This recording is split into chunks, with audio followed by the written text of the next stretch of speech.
All right, so like a lot of you probably don't have tons of time to butcher your deer, but you still want to do it yourself. So what I'm going to do tonight, this is a front shoulder off a mule deer from the previous hunt we went on. So this is Micah's mule deer. I took a front shoulder from it.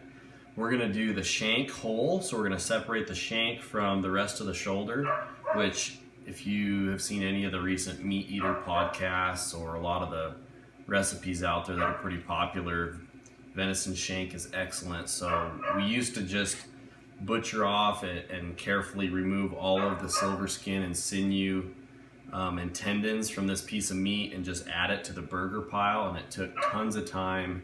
And now that I know that this shank is really good to eat, it's probably not worth all the time we used to take. So we're going to take this off whole, and then this whole top shoulder, this is where the shoulder blade is, so there's a blade roast in here.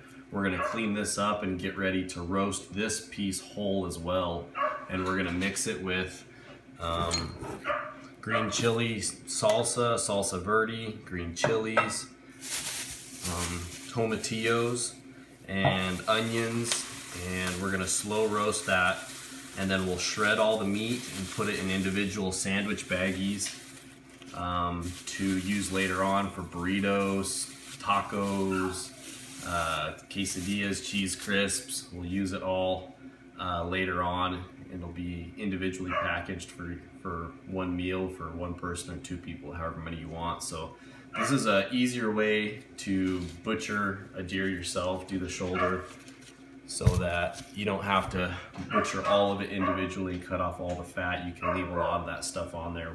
We'll obviously clean it up the best we can, cut off the most fat and sinew. But basically you just roast the entire thing whole. So that's kind of what I'm going to show you guys right now, is just the beginning step of that. There's 3 major bones in here. So there's this bone where the shank is, there's a center bone, and then there's the shoulder blade. So we're going to cut through the meat just with our knife. So I use a standard boning knife, and I like to cut it up above that, basically the elbow bone. Cut above that to expose the bone we're going to end up cutting through with the hacksaw. So you just cut all the way around it until you've exposed the bone. And then I will get my lovely assistant over here to help me hold this. So Carolyn, you're just going to have to hold that as tight as you can. And I'm going to get in here and saw through the bone.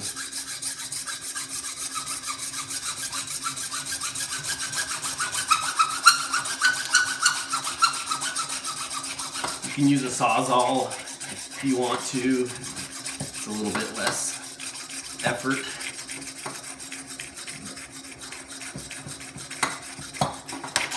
There we go. So you see it separate.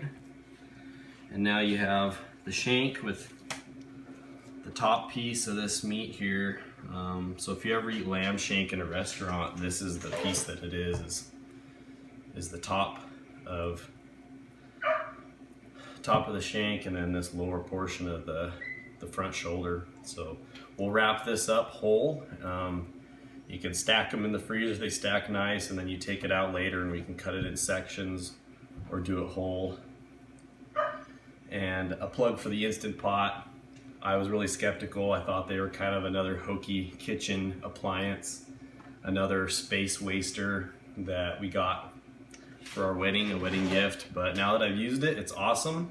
And the last shanks we did, normally they take like, I don't know, if you do it just in the oven, it'll take you, I don't know, 4 or 5 hours slow roasting at like 250 degrees. If you use a crock pot, it'll still take you a couple hours slow roasting it.